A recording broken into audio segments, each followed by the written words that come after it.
When you were younger, what did you want to be? Oh dear. Well, I was very young. It depends what you mean younger. Well, when you were like young, like age 10 to 11. I mean, probably. I honestly, to be perfectly honest, I don't know. My father, when I was 10, my father bought a motor garage in 1935, so I was about 12, 13 then. And now I was solely interested mainly in motor cars and motor car engines. And of course then the war came along, 1939, and I went into the service in 1941 when I was 18. If you could... Can I just elaborate a little bit about Of course you can. Alamein? Yeah. It was the first battle that we actually started and won. Now there was a lot of argument between Mr. Churchill and the various generals, and saying that we should really try and go back into Europe first. And Mr. Churchill definitely said no, because without a doubt Rommel, his object was to carry on, and once he got to Egypt and Alexandria, go on round and Baltic back, coming from round on the other side, Palestine, and he said that must in no way be allowed to happen. Who was Rommel? Come on, remember who? Oh, good, that's better. Polly, who was Rommel? Was he like the German general? Pardon? Was he the German general? That's right. He was the commander-in-chief of the German army in the North Africa. That's it, yes. By all accounts, a very nice man. Yes. Why did you say he's a very nice man? Well, they say that he was a gentleman, Right. and not a Nazi, if you understand what I mean. A very good general. Yeah. So, if you want to follow up these questions yourself, because Mr. Cowley said he was a gentleman, but he was on the German side. Say, oh, is that right? Why was he a German? Do you see what I mean? So feel free to butt in. Oh yes, any question? If you could relive any part of your childhood, what part would it be? Knowing what I know now? Yeah. I don't know. I would hate a bunch of 10-year-olds to say what I might well do. No, I can't say honestly that there's anything I've done in my life that I really am sorry I did it or didn't do something else. I went into the Air Force when I was 18. Of course, I'm like my age group puts me in a position where most of my early days, 18 to 25, I was in the services, flying airplanes. And then I went into my father's business, and then I got involved in various other parts of councils and that. Lived my life doing other things. What did your family think about you going to war? Well, I don't think my mother was very keen on it. When I told her, I went home one day and said I'd just volunteered to go into the RAF. I was 18 then. My father was in the First World War, and he got a very high military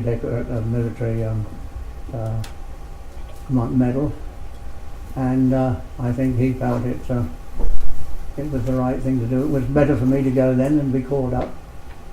So I volunteered, and then I went into the service when I was 18. I did my flying training in Florida, a nice 9 months there, and then I spent 18 months in North Africa. I got the element. Sorry, I'm probably taking over now. I shouldn't be. The Alamein line. Let's see what does that say? Cairo. Pardon? Cairo. Cara, well, it's up there, and a bit further up on the coast is, what's on the coast? You know, Alexandria? Yeah. And then 30 miles from Alexandria, along the coast, is Al Alamein. And the Alamein line went due south of Al Alamein for about 35 miles. It came to the Quantera Depression, which was soft sand, and you couldn't take any vehicles onto it. So there was a 30-mile line there, which was where the Al Alamein war was fought, battle was fought. Why did you want to join the RAF? Well, that's a good question, I suppose. At 18, it was a popular thing to do. I was always, well, I can't honestly say that I was fighting for any particular ethical reason. It wasn't because I hated Mr. Hitler, which of course I did, but it wasn't because of that. It was just mainly, I suppose, in a simple word, would be excitement. Not the right way to join, but there are. At the time, did you have any doubts about being in the war? Did I? Have any doubts about being in the war? No. No, I don't think I never had any doubts about being in it. Why was that? Pardon? Why was that? Well, I don't think there's any doubt, if you just look at everything simply, that he was a bad man, and he did want to overrun England, and if he had his way, we would now, well, what would have been happening, I don't know, but there's no doubt that he got all prepared to invade England, which I don't think I particularly wanted. How long were you in the RAF? I was in the RAF from 1941 to 1948. I stayed in North Africa until all the Germans, my line shooting, you know what that means? Do you know what it means to shoot a line? No. It means when you're boasting about something.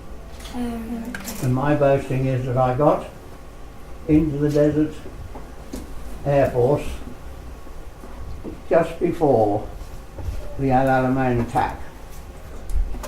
And I stayed there till I'd driven them out, and all the Germans were out of Africa. And that was my line. That's what I did. What squadron were you part of? 33 Squadron. The motto was loyalty. Was there a certain number of years you had to be in the RAF until you quit? No. I was in the RAF until I finished then. Then I was posted to Southern Rhodesia, which is down, it's called Zimbabwe now, but to me it's always called Rhodesia. Okay. I'm posted down there as a flying instructor. And I was down there for 3 and 4 years.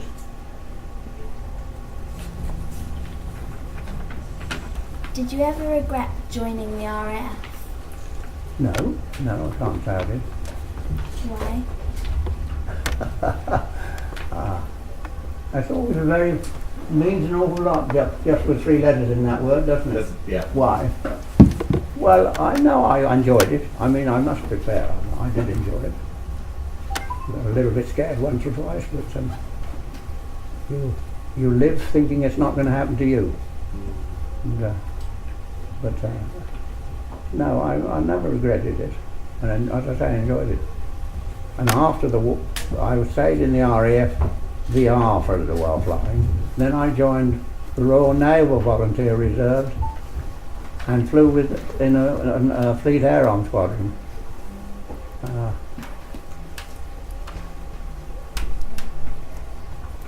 Did you make any lifelong friends when you were serving? Pardon? Did you make any lifelong friends when you were serving? I met a lot of friends when I was serving, but I must be honest, I'm not in touch with any of them now. Because that's a long time ago.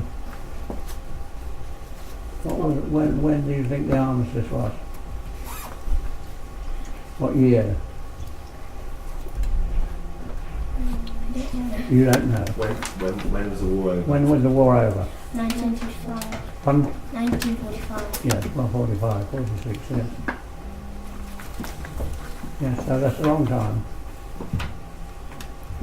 What feeling did you have when you got into the cockpit of the Spitfire? Well, it depends why I was getting in it. If we had been scrambled, you know what scrambled means? You know what that means? A lot who to go, Yeah. and we all run to our aeroplane. Yeah. And sitting on the wing, we used to have the parachute, and with the sleeve, with the harness hanging down. You just bend underneath it and put it over your shoulders, slap it on, and then jump it, climb up and onto the wing and jump into the cockpit seat. Were you like excited at that point? Or Well, sometimes more excited than another, but it depends what we were going to do.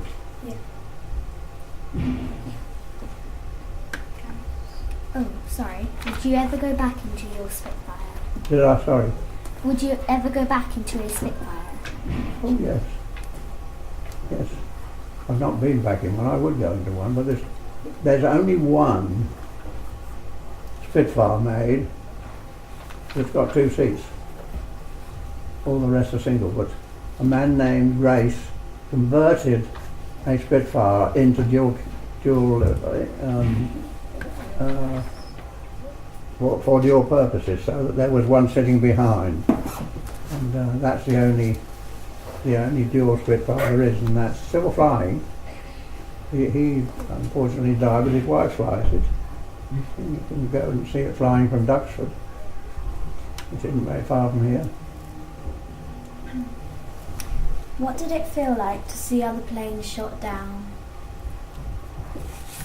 Well, again, it depends a bit on the circumstances, because if you're in the middle of what we used to call a dogfight, you know what that means, Yeah. don't you? Then you see one going down, and you don't have too much time to think about it, because you're looking after yourself and trying to shoot some of the others down. But it wasn't nice when you knew that it might, when you knew who was in that particular aeroplane, particularly if it was a friend of yours. But no, it wasn't very pleasant.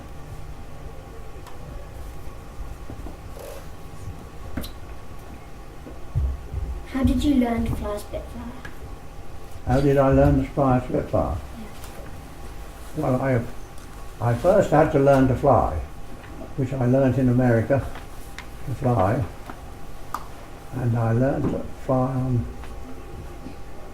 PT-17, a Stearman airplane, which is much like a Tiger Moth but bigger, and then onto a basic Volt-T, which is like a Harvard but smaller, and then finished on the Harvard, and then we came back to England, and we get posted to an OTU, Operational Training Unit, and I got posted first to a Hurricane OTU, training on Hurricanes. Then I flew Hurricanes to start with, Belle Alamein, and then we got Spitfires, and we just had somebody showed us the cockpit and said, "Here you are, take it up," and it's really give or take a bit, very much the same as in every way as a Hurricane, but a little bit more different little things it had with it, but Sorry.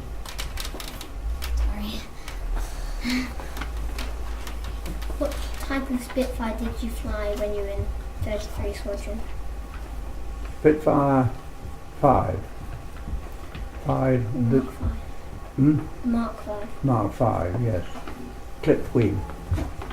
It was rather silly. They gave us first, when in 33 Squadron, 2 clipped wing Spitfires, so that we could tackle. We used to get a lot of high flying Germans come over in their 50.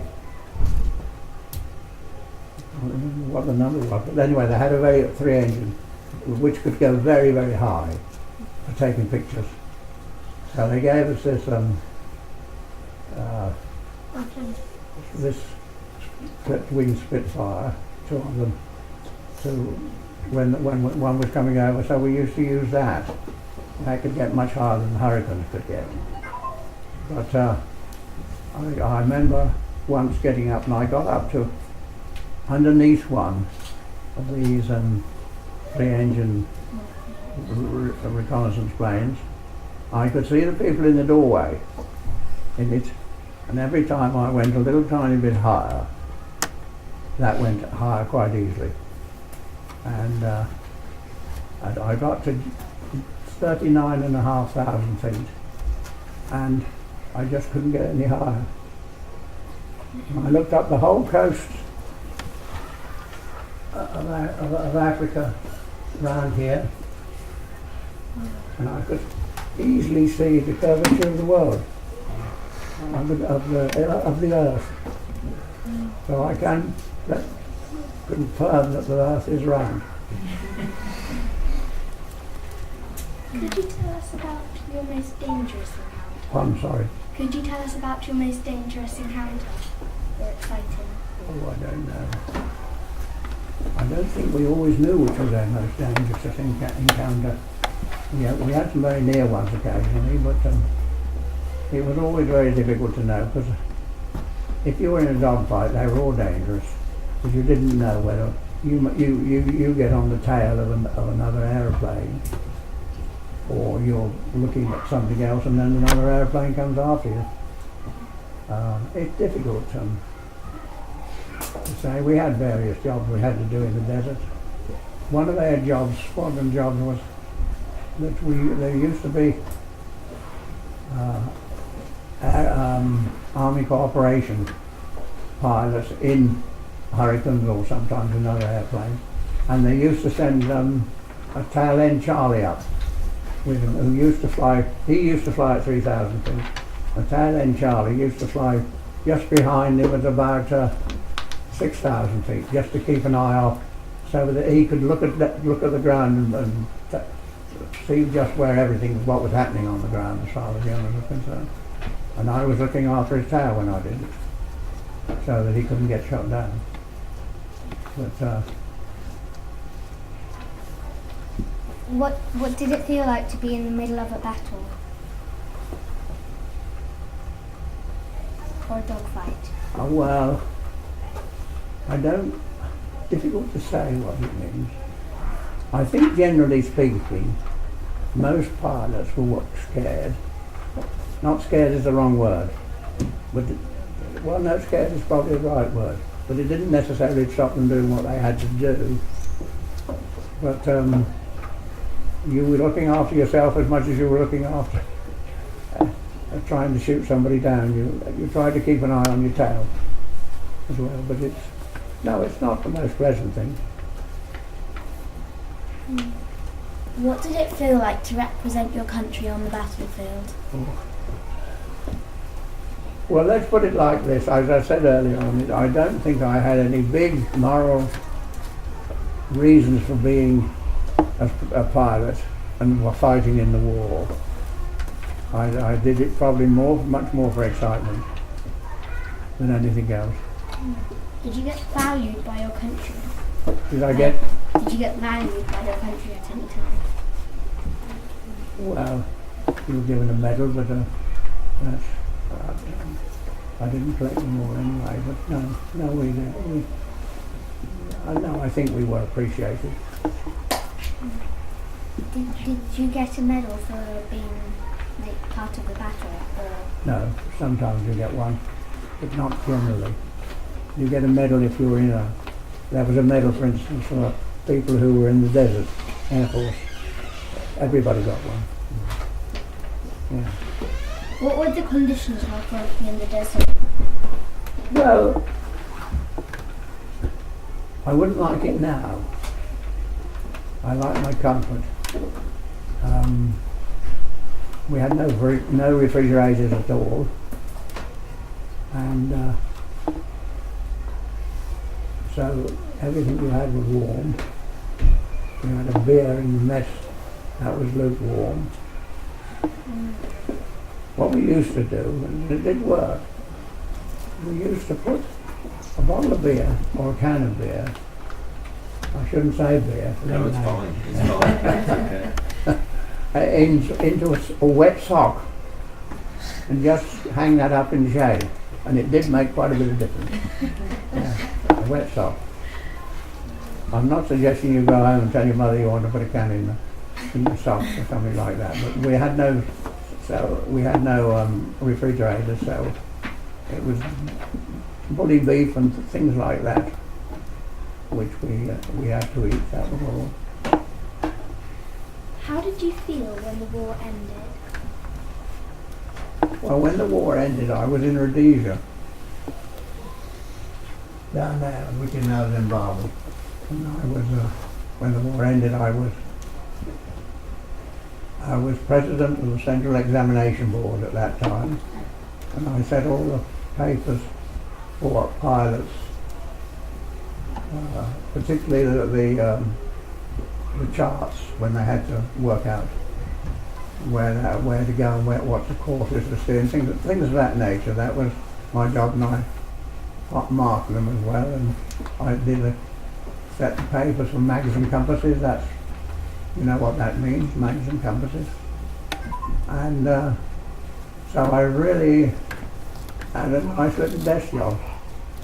And the engineer officer, group captain, who was in Salisbury part of Rhodesia, he had to go and visit all the stations. There were 5 altogether training places in Rhodesia, and he classed me as his personal pilot.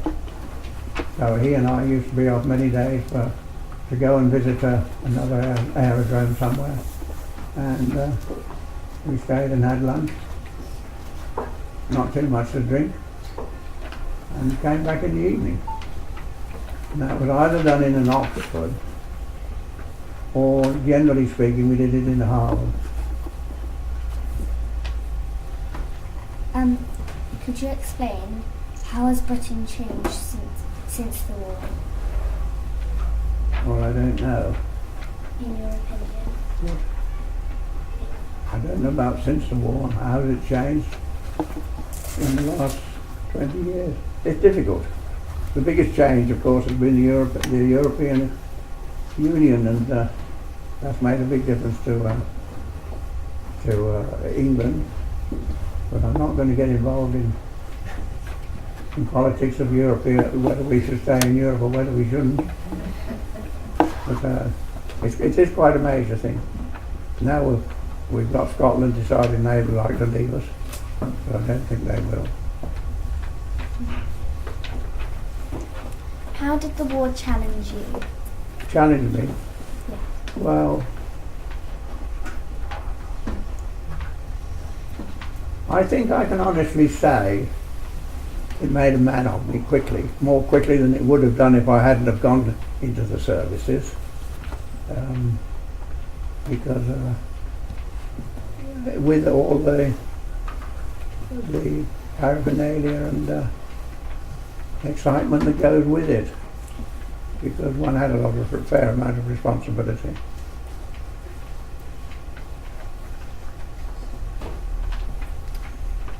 Do you think after the war ended, the world became a better place? Well, some of your questions are a bit political. I think one thing we did do when the war ended, we did get rid of the biggest problem in the world at that particular moment, Mr. Hitler, and You know, all the Germans were not like Mr. Hitler. And that is a view that have met Germans since then. And, are very nice people. But he was not. And here's little, well, you've seen pictures, you've seen on television, haven't you, pictures of him speaking and all of the people shouting and waving their swastikas. It had to be done, I'm afraid. What was the most rewarding part of your experience being in the desert air force? In the desert. Being in the desert air force. Well, the discipline, generally speaking, was nothing like as high as it was if you were stationed at an aerodrome in England. I mean, if you were, you would go into the mess, you would have to have a tie on, and you would have to have this on in England, even during the war. But none of that mattered during the war if you were in the wardroom there. And we had a pilot's mess in, if you understand what I mean, but a pilot's mess in the desert. So sergeants, officers were all in the same mess, drinking together in the evening. Whereas you wouldn't have that over in England. Have we got more? How many more questions have we got? 2 questions. Okay. As a person, how did the war change you? Well, I said it made a man of me, I think. The responsibility, I know one went for excitement, but there was a lot of responsibility. After all, you were playing and looking after people with a big expensive piece of aircraft, and you were trying to, whether one agrees with it or not, shoot down the Germans before they shot you down or shot somebody else down. But no, it was rewarding from that point of view. Did you like the Spitfire? Well, I did get asked this quite a bit actually, funnily enough. It depends what we were doing. If we were going to strafe, you understand what I mean by strafing, I prefer the Hurricane, because the Hurricane was a much better gun platform, if you understand, much more solid than the Spitfire. But if you were actually up 30,000, well, 20,000 feet trying to shoot the others down, you're better in the Spitfire, but that was much more manoeuvrable and much faster than the Hurricane. Was the whole experience worth it, in your opinion? Well, it was worth it because we achieved what we wanted to achieve. And what the war was set out to do, it did. And as you get old, one does worry what would have happened if Mr. Hitler had won, if he'd have made his invasion of England, and he had all his boats ready to come, if he'd have made it and took over England. So it was necessary, and they were achieved. They were achieved, but with great deal of loss of life. I mean, thousands and thousands, hundreds of thousands of people, the civilians as well as people in the services that were killed, and buildings were knocked down, and families were split up. But it was necessary. Okay. What was the question that we asked on Wednesday when we did topic? I asked you to think about a question throughout the lesson. What was it, Izzy? What would Britain be like if Hitler had taken Yeah, we're thinking about what Britain would be like if Hitler won the war. So that was interesting that you finished on that note. I think this interview is better than any history lesson that we've ever done, don't you think? Yeah. Well, Fantastic. Thank you so much.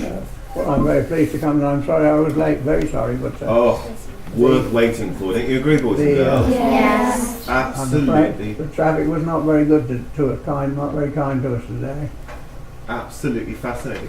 Are you all right to take some general questions from the rest of the class? Yeah, just the for a rest, few. yeah. Is that okay? Yes, yes. There's a drink of water there if you wanted. No, yes, I'll have a little drink. No, anybody Joe, wants did to ask me Yes, any sure. questions.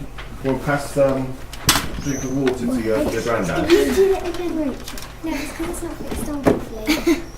Have you broken the camera, Rachel? No, she's broken the Hello, Joe. I didn't see you there. Thank you. Now, has this been in my sock? Brilliant. Are there any questions that anybody else has got for Mr. Cowley? No, what's oh yeah, they're starting to trickle up. Joe. What was your opinion on finishing the war with the atomic bomb? What was my opinion? Well, that's again difficult. Well, I don't honestly know what to say, Joe. I mean, the very fact is, of course, it did two things. It finished the war, and it showed everybody the catastrophe that would be used if we had an atomic war. Because when one saw what had happened to the two bombs that was dropped in Japan, if that had started, that keeps us, I think, now probably is the biggest thing that keeps us from war than anything else. Yes, sir. Did you ever get to meet Churchill? Did I ever Get to meet Churchill? get to meet him? Yes. I did meet him once, but I don't think he would have remembered meeting me, but I did remember meeting him. But that wasn't in the warfield. Where were you when you heard about the two massive bombs that were dropped? Oh, I was at that time in Rhodesia, but that they were dropped in Japan, dropped a long way from us. But it's the effect of those bombs, apart from the damage it causes on them, is radiation, isn't it? How did you feel when you found out the war broke out? How did I find out? How did you feel when you found out the war began? Well, I tried to be perfectly honest. I was only 17, so I wasn't quite old enough to volunteer, and I suppose at that age I didn't take an awful lot of notice. I think my parents, particularly my father, was very much more worried than I was. But it's until you actually experience war, you don't really understand what it can be like. If you've been in a bomb raid, you don't know what it's like just to have bombs dropped around you. Or if you had somebody shooting at you, you can't describe it. As I say, I think most of us thought, well, it won't affect us. We'll be safe, and unfortunately I was.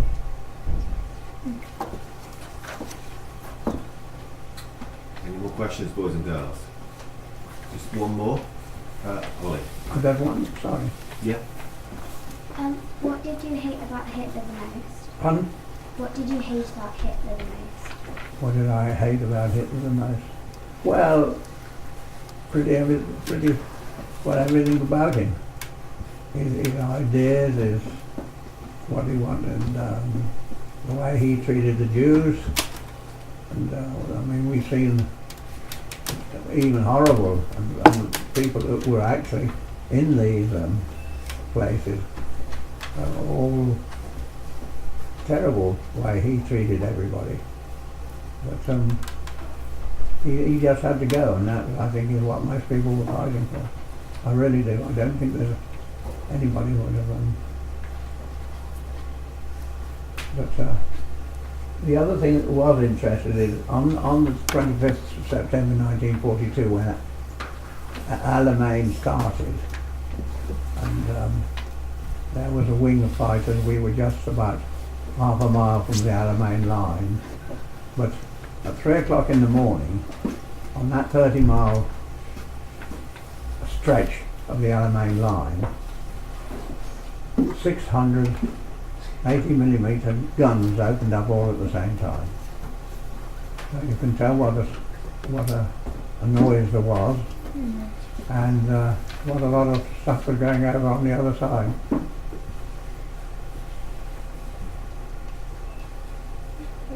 Did you get much sleep? I don't think I got any sleep that night, actually, to be perfectly honest, but I don't remember now. Do you ever feel guilty about shooting down? Pardon? Do you ever feel guilty about shooting down? No. No. No, it's him or me, and I much preferred it to be him. No, you don't want to feel guilty about it. If you're in it, you're in it. Mm. One last question then from Lucy. Did you think the war was a good or bad thing? And was it the right thing to do? I don't think, in my opinion, and I think most adults would agree, there are certain people who have certain taste about this and about that, pacifists and that. But I think that it was the only thing we could do. And I think the end result was right. Because he, without any doubt, if we hadn't have done anything, would have been over with shooting at us from this side, and that we wouldn't have. No. Mr. Cowley, thank you very, very much indeed. Absolutely superb. And thank you very much for answering such probing questions. I think we need to give Mr. Cowley and perhaps